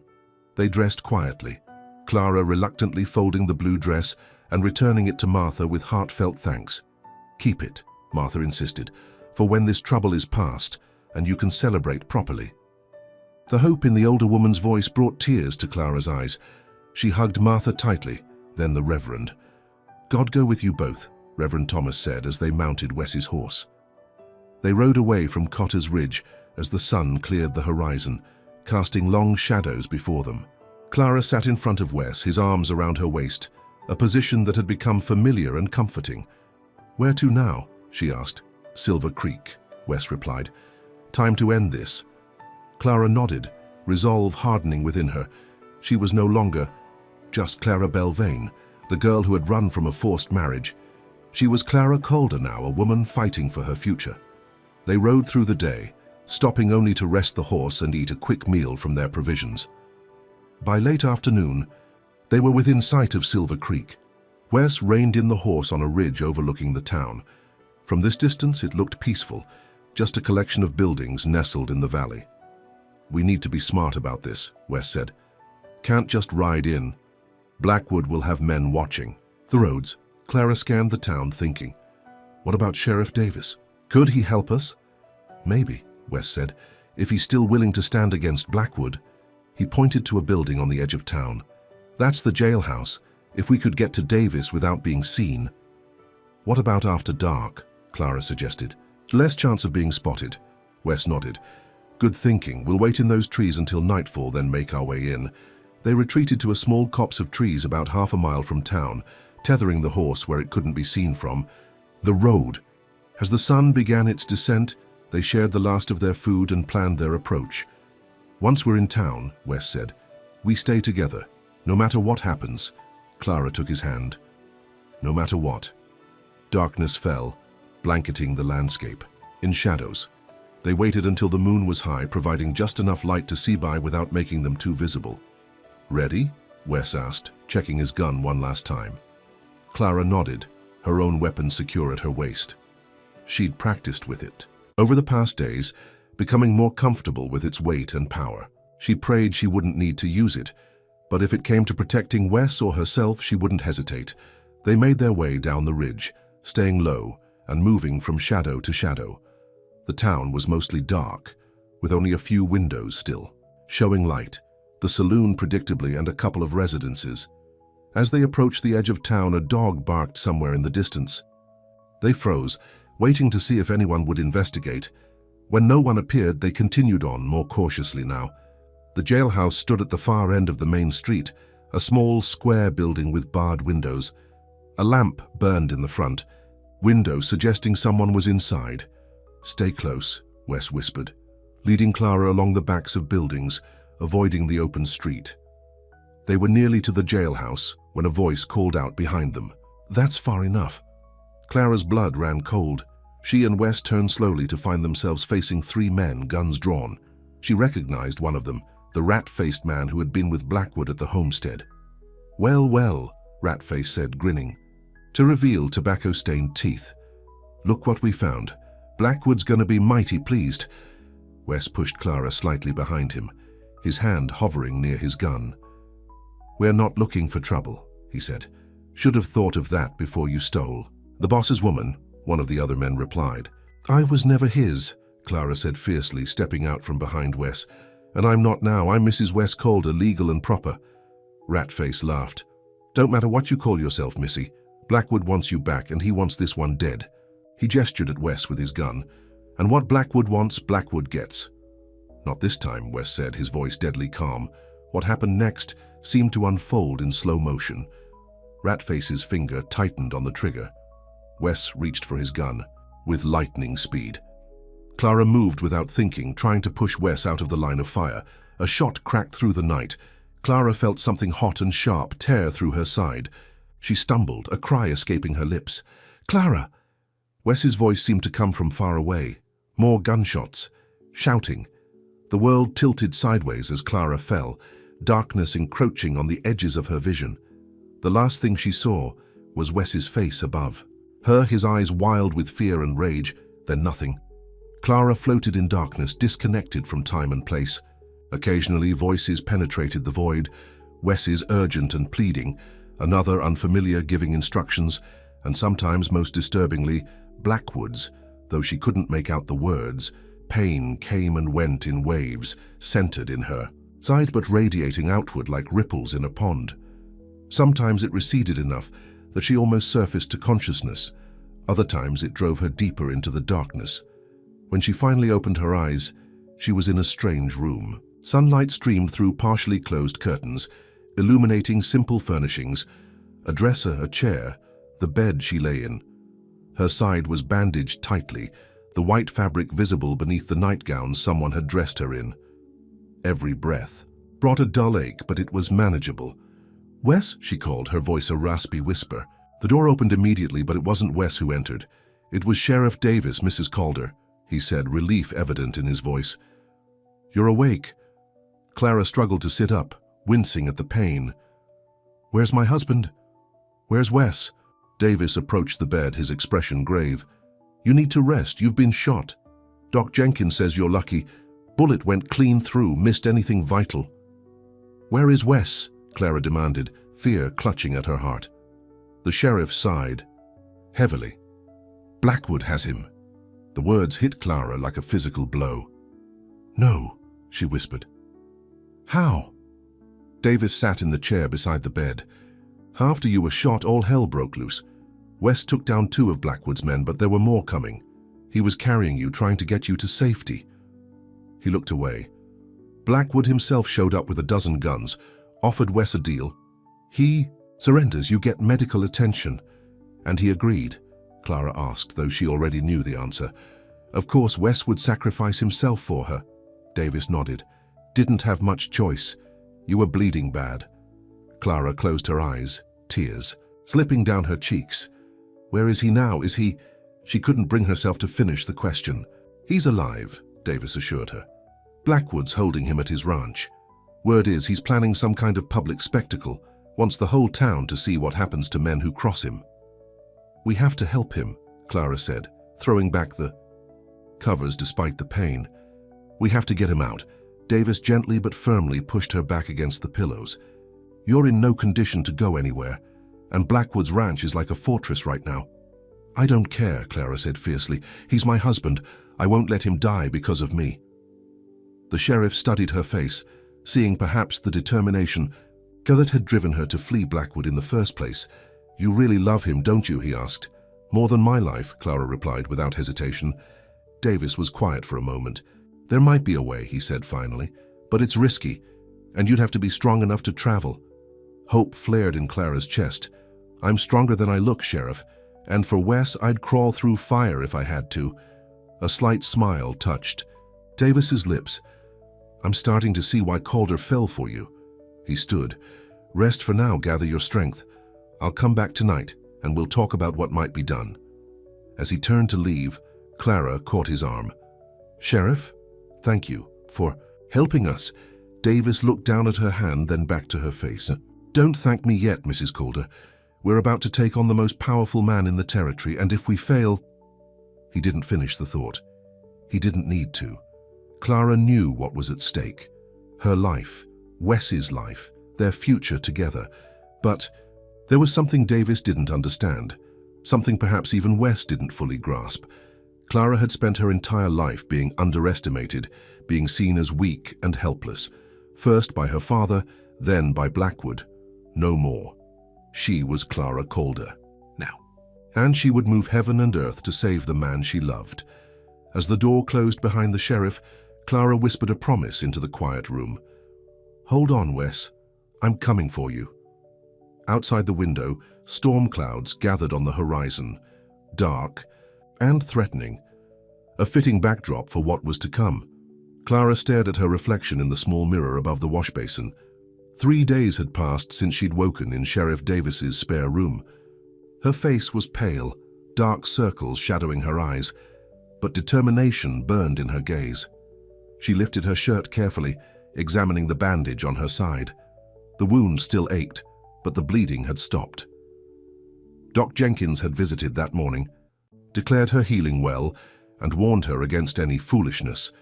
Clara had nodded politely, knowing all the while that foolishness was exactly what she was planning.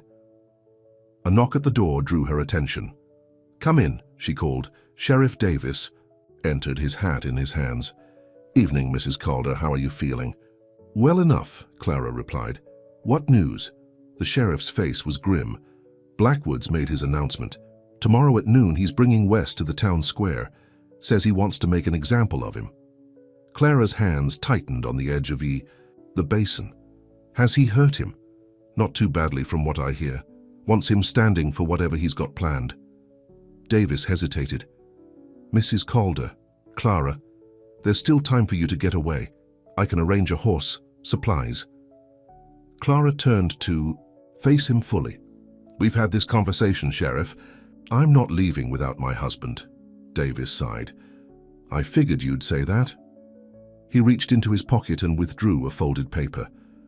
"I've been gathering names, people in town who are willing to stand against Blackwood." Clara took the list, scanning the dozen or so names. Some she recognized from her brief time in Silver Creek: the doctor, the blacksmith, Mrs. Hanson from the general store. "These people will help us?" she asked, hope flickering in her chest. Davis nodded. "Blackwood's made enemies over the years. Foreclosed farms, ruined businesses, threatened families. Folks have been too scared to stand up to him individually. But together," he shrugged, "maybe we have a chance." Clara studied the sheriff's face. Why are you doing this, risking everything? Davis was quiet for a moment. When I pinned on this badge, I made an oath to uphold the law. Not Blackwood's law, real justice. He met her eyes. And maybe I'm tired of looking in the mirror and seeing a coward. Clara reached out, touching his arm. You're no coward, Sheriff. A ghost of a smile touched his lips. So let's hope I can prove that tomorrow. He moved toward the door. Get some rest, I'll be back before dawn with everything we need. After he left, Clara sat on the edge of the bed, the list of names clutched in her hand. 12 people against Blackwood's small army of hired guns. The odds weren't good, but then the odds had never been in her favor. Not when she fled her wedding, not when she stumbled dying through Dead Woman's Hollow, not when she fell in love with a man who carried his own ghosts, and yet here she was, still standing, still fighting. She reached for the small leather pouch around her neck, the one containing her mother's locket, and the few dollars she'd had when she ran. Opening it, she removed the silver locket, its surface worn smooth by years of handling. Inside was a tiny portrait of her mother, who had died when Clara was just 7. She'd been a gentle woman, but with an inner strength that Clara had only begun to understand as she grew older. I wish you could have met him, Mama, Clara whispered. Wes is everything you said a good man should be. She closed the locket, pressing it to her heart. Give me strength for tomorrow. Outside, thunder rumbled across the distant hills. A storm was coming. They gathered before dawn in the back room of Doc Jenkins's office. Clara, Sheriff Davis, and the people who had agreed to stand against Blackwood. Faces solemn, voices hushed, they listened as Davis outlined the plan. Blackwood will bring Calder to the town square at noon, he explained. He'll have men positioned around the square, here, here, and here. He pointed to locations on a crude map of the town. Mrs. Hanson has offered her store as a position for our sharpshooters. The blacksmith, a mountain of a man named O'Malley, spoke up. What about the rest of us? Scattered through the crowd, Davis replied. We need to look like ordinary townspeople until the moment comes. And when is that moment? Asked a lean farmer whose land bordered Blackwood's ranch. Davis looked at Clara. Mrs. Calder. All eyes turned to her. Clara swallowed hard, unused to such attention, but her voice was steady when she spoke. When Blackwood brings Wes out, I'll step forward, she said. He wants me, has always wanted me. I'll offer myself in exchange for my husband's freedom. Murmurs of concern rippled through the small group. He won't accept that, Doc Jenkins objected. Man like Blackwood doesn't let go of a grudge. I know, Clara said. I don't expect him to accept, but it will distract him, give the sheriff time to get into position. She looked at Davis. And give Wes a chance to act when the moment comes. It's too dangerous, Mrs. Hanson protested. You're still recovering from a gunshot wound, dear. Clara straightened, wincing slightly at the pull on her injury. Wes risked everything for me. I won't do less for him. The room fell silent, the gravity of what they were planning settling over them all. What if we fail? Someone asked quietly. It was the question hanging in everyone's mind. The consequences of standing against Harold Blackwood would be severe. Then we fail together, Clara answered. But I would rather fail trying than live knowing I did nothing. Her words seemed to strike a chord. Backs straightened, jaws set with determination. Davis nodded approvingly. Let's go over positions one more time. And remember, no one moves until I give the signal. As the group huddled over the map, Clara moved to the window. Rain had begun to fall, gentle now, but promising to strengthen as the morning progressed. By noon it would likely be pouring. Somehow it seemed fitting. This day would wash away the past, one way or another. By mid-morning, the town was buzzing with anticipation. Word had spread about Blackwood's demonstration, drawing people from outlying farms and homesteads. They gathered in the town square despite the steady rain, umbrellas and slickers, creating a sea of black against the grey day.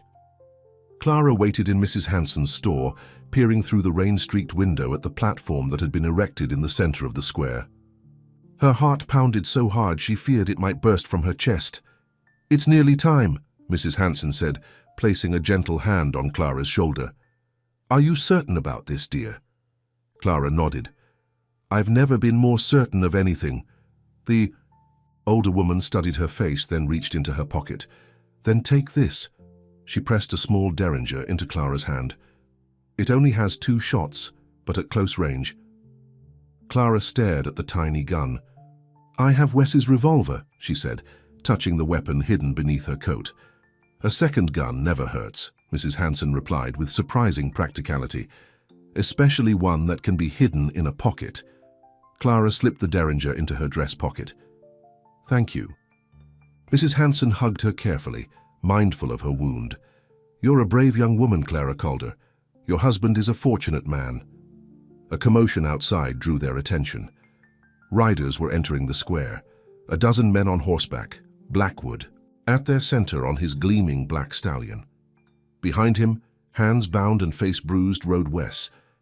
Clara's breath caught at the sight of him. Despite his obvious mistreatment, he sat straight in the saddle, his eyes scanning the crowd as if searching for something. For her, she realized. Even now, his first thought was of her safety. It's time, she whispered. Mrs. Hanson squeezed her hand. God go with you. Clara slipped out the back door of the store, making her way around to the edge of the crowd. She pulled her coat tighter, the hood hiding her face from casual observation. Rain soaked through the fabric, but she barely noticed. In the square, Blackwood's men had formed a perimeter. The cattle baron himself had dismounted and climbed onto the platform, dragging Wes with him. A rope dangled ominously from a hastily constructed beam overhead. Clara's blood ran cold. Not a demonstration, an execution. People of Silver Creek, Blackwood called, his voice carrying over the murmur of the crowd. I've brought you here today to witness justice. Wes stood beside him, rain plastering his dark hair to his forehead. Though his hands were bound, his stance was defiant. This man, Blackwood continued, gesturing to Wes, is a kidnapper and a thief. He stole what was rightfully mine and destroyed his own property to cover his crimes. Murmurs rippled through the crowd. Some faces showed doubt, others fear. Clara began to move closer to the platform, weaving between onlookers. The territorial governor has authorized me to carry out the sentence, Blackwood said, producing a paper from inside his coat. Death by hanging. The crowd's reaction was mixed. Gasps of shock, a few cries of protest, but mostly tense silence. Blackwood's hired guns, positioned strategically around the square, kept any opposition in check. Clara reached the front of the crowd. She could see Sheriff Davis on the far side, hand resting on his gun. Their eyes met briefly, and he gave an almost imperceptible nod. It was time. Wait, Clara called, throwing back her hood and stepping into the open space before the platform. Blackwood froze, his eyes widening as he recognized her. Wes lunged forward, only to be restrained by 2 of Blackwood's men. Clara, no, he shouted. Get out of here. But Clara stood her ground, rain streaming down her face. Harold Blackwood, she said, her voice clear and strong despite the weather. This man is innocent. If anyone has committed crimes, it's you. Blackwood's shock gave way to a cold smile. Well, well, the runaway bride returns. He gestured to his men. Seize her. Before they could move, Sheriff Davis stepped forward, badge gleaming in the rain. That won't be necessary, Blackwood. The cattle baron's eyes narrowed. Stay out of this, Davis. You work for me, remember? I work for the law, the sheriff replied, and the law says no man can be executed without a fair trial. Blackwood waved the paper in his hand. I have authorization. Let me see that, Davis demanded, climbing onto the platform. Clara used the distraction to move closer. From the corner of her eye, she could see O'Malley and other members of their group positioning themselves around the square, countering Blackwood's men. On the platform, Davis examined the paper, then looked up with a grim smile. This isn't from the governor. It's a land deed. He crumpled the paper and tossed it aside. You're bluffing, Blackwood. Fury contorted Blackwood's features. I own this town. I own everyone in it. He grabbed Wes by the collar, and I decide who lives and who dies. Clara reached the steps of the platform. No, she said firmly. You don't. Blackwood's attention snapped to her. You? He snarled. This is all because of you. Let my husband go, Clara demanded. Your quarrel is with me. Husband? Blackwood's laugh was ugly. So you've played house with your kidnapper. How touching. His eyes hardened. "But you belong." "To me, Clara, you always have."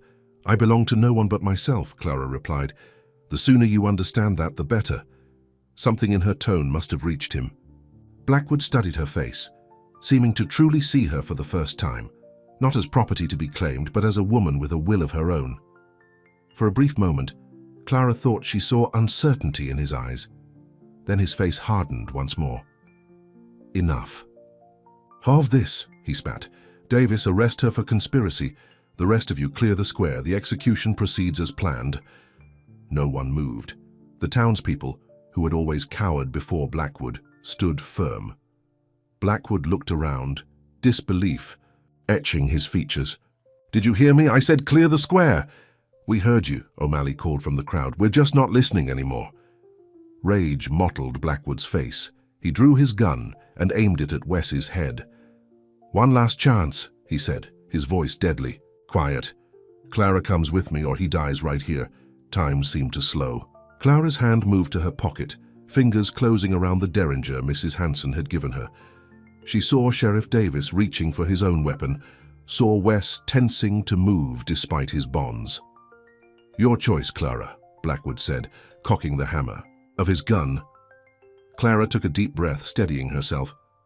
"I made my choice weeks ago, Harold, when I left you at the altar." She met Wes's eyes briefly, drawing strength from the love she saw there. "And I'd make the same choice 1,000 times. Over." Blackwood's finger tightened on the trigger. "Wrong answer." "Now!" Sheriff Davis shouted. Everything happened at once. Davis tackled Blackwood from behind. Wes dropped to the platform floor. Gunfire erupted around the square as Blackwood's men and the townspeople engaged. Clara rushed forward, scrambling onto the platform. Blackwood had thrown off the sheriff and was rising, gun in hand. He swung it toward her, hatred twisting his features. "You should have been mine," he growled. Clara drew the derringer from her pocket. "I was never yours to claim." A gunshot cracked through the air. For a heartbeat, Clara thought she'd been hit again, but it was Blackwood who staggered backward, clutching his shoulder. Blood seeped between his fingers, bright against his expensive coat. Clara looked down to see smoke curling from the barrel of her derringer. She had fired without conscious thought, her body acting on instinct. Blackwood stared at her in shock. "You shot me," he said, disbelief coloring his voice. "You actually shot me." "And I'll do it again if you don't drop your gun," Clara replied, surprising herself with her steadiness. For a moment it seemed Blackwood might comply. His weapon lowered slightly, then his face contorted with rage. "I'll kill you both," he shouted, raising his gun again. Another shot rang out, not from Clara's weapon this time. Blackwood jerked, a red stain blossoming on his chest. He looked down in confusion, then collapsed to his knees. Behind him stood Sheriff Davis, his gun still raised. "That's enough, Blackwood," he said quietly. "It's over." The cattle baron's gun slipped from his fingers, clattering on the wooden platform. He looked up at Clara, bewilderment replacing the rage in his eyes. "All I wanted," he gasped, "was something beautiful to call my own." "That was your mistake," Clara said, no triumph in her voice, only sadness. "Beauty isn't meant to be owned." Blackwood opened his mouth as if to reply, but no words came. He toppled forward still. Around the square the fighting was subsiding as Blackwood's men, seeing their employer fall, began to surrender. Sheriff Davis knelt beside the cattle baron, checking for signs of life, then shook his head. "He's gone," he said simply. Clara rushed to Wes, who had managed to get to his knees despite his bound hands. She pulled a knife from her boot and cut his bonds, then threw her arms around him, mindful of his injuries. "I thought I'd lost you," she whispered against his neck. Wes held her tightly, his heartbeat strong against her chest. "Never," he murmured. "It would take more than Blackwood to keep me from you." Clara pulled back to examine his face. His left eye was swollen, his lips split, but his smile was the same, warm and true, reaching all the way to his eyes. "You're hurt?" she said, gently touching a bruise on his cheek. Wes caught her hand, pressing a kiss to her palm. "Nothing that won't heal." His gaze moved to her side. "What about you? Davis told me you were shot." "It's healing," Clara assured him. "Doctor," Says I'll have a scar to remember the adventure by. Wes's expression sobered. I'm sorry, Clara, for all of this. If I had protected you better— Don't, Clara interrupted. We protected each other. That's what matters. Around them, the rain began to ease, sunlight breaking through the clouds in golden shafts. The townspeople were gathering around the platform, faces showing relief, uncertainty, hope. Sheriff Davis approached, offering a hand to help Wes to his feet. You two all right? Wes nodded, keeping an arm around Clara's waist. Thanks to you, Sheriff. You came through when it counted. Davis shrugged, though pride showed in his eyes. Just doing my job. Finally. He looked out at the crowd. Folks here stood up too. Things might be different in Silver Creek from now on. What happens next? Clara asked. We clean up, Davis replied. Bury the dead. Start rebuilding. He glanced at them. What about you two? Your homestead's gone. Wes and Clara exchanged a look, an entire conversation passing between them without words. We'll rebuild, Wes said. Might take some time, but that land is ours. Unless, Clara began, a new thought occurring to her. With Blackwood gone, what happens to his property? Davis raised an eyebrow. Hard to say. No family that I know of. Might revert to the territory, might go to auction. My father's store, Clara said. Blackwood took it when my father couldn't pay his debts. If it could be recovered, we could have a place in town, Wes finished, understanding her thinking. And the homestead for when we want peace and quiet. Davis nodded thoughtfully. I'll look into it. Might be able to make a case, especially with witnesses to how Blackwood operated. He touched the brim of his hat. You two should get some rest. Doc Jenkins will want to check you both over. As the sheriff moved away to organize the cleanup, Wes turned to face Clara fully. He cupped her face in his hands, his eyes serious. When I was in that cell at Blackwood's ranch, he said softly, all I could think about was you. Whether you were safe, whether I'd ever see you again. His thumbs brushed her cheeks. I made a promise to myself that if I got another chance, I'd never let a day go by without telling you how much I love you. Clara felt tears well in her eyes. Wes, let me finish, he said gently. You're the bravest person I've ever known, Clara called her. You saved me in more ways than one. First in that hollow, then from my own past, and now from Blackwood. He smiled, the expression transforming his battered face. I'm the luckiest man alive to call you my wife. Clara stood on tiptoe, pressing her lips to his in a kiss that held all the words she couldn't quite form, her love, her relief, her hope for their future. When they parted, she rested her forehead against his. We saved each other, she whispered, and we'll keep doing that every day. Wes nodded, his arms tightening around her. Every day, he agreed. 3 months later, Clara wiped her hands on her apron, surveying the nearly stocked shelves of Calder's general store. The bell above the door jingled as Wes entered, carrying a crate of supplies. Last one from the wagon, he said, setting it down by the counter. Mrs. O'Malley said to tell you she'll have those quilts ready by next week. Clara smiled. Perfect. Just in time for the weather to turn.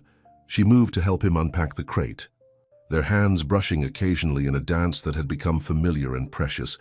The store had been open for just over a month, and already it was becoming a center of the community, a place where people gathered not just to shop, but to share news and stories. The transition hadn't been easy. After Blackwood's death, there had been legal matters to settle, debts to sort out, a town learning to function without the shadow of a tyrant looming over it. But Sheriff Davis had proven to be a staunch ally, working tirelessly to ensure justice was done.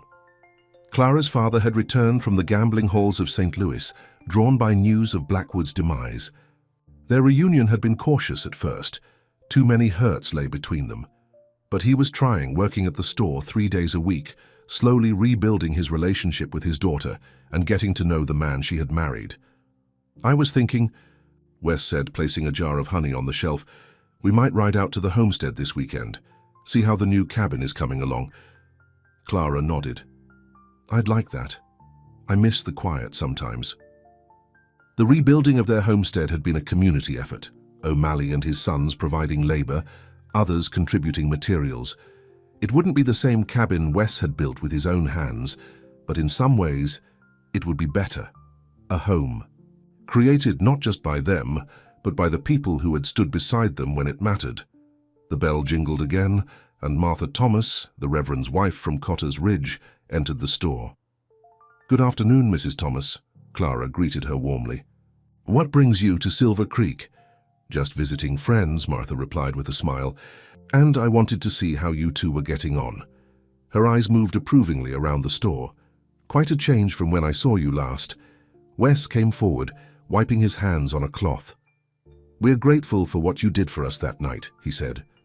"Giving us a moment of peace before the storm." Martha waved away his thanks. "It was my pleasure, though I hope your lives together hold more peace than storm from now on." "So far, so good," Clara said, exchanging a smile with Wes.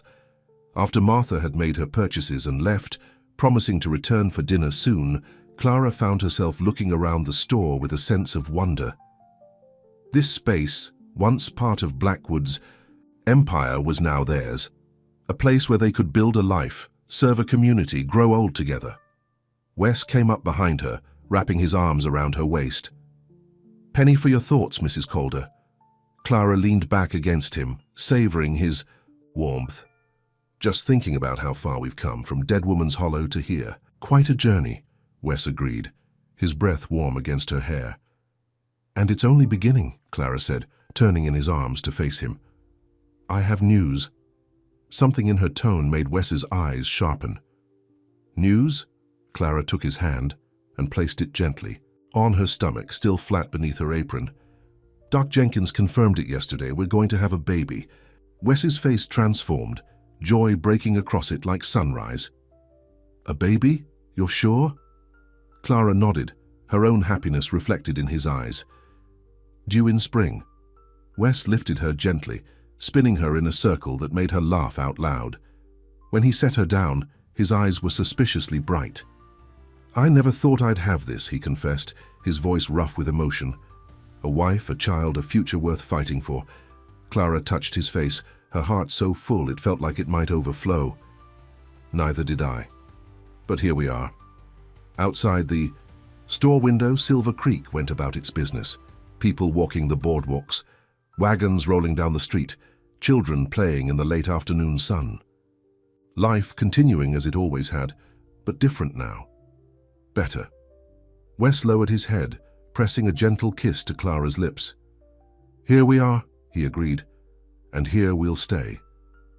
As the sun began its descent toward the distant mountains, casting golden light through the store windows, Clara and Wes Calder stood together in the life they had fought for, a life built on choice, on courage, on love that had endured the harshest of tests.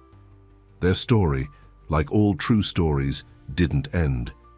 It simply continued, day by day, season by season, each moment a testament to the heart that had refused to be owned and the heart that had stayed when it mattered most.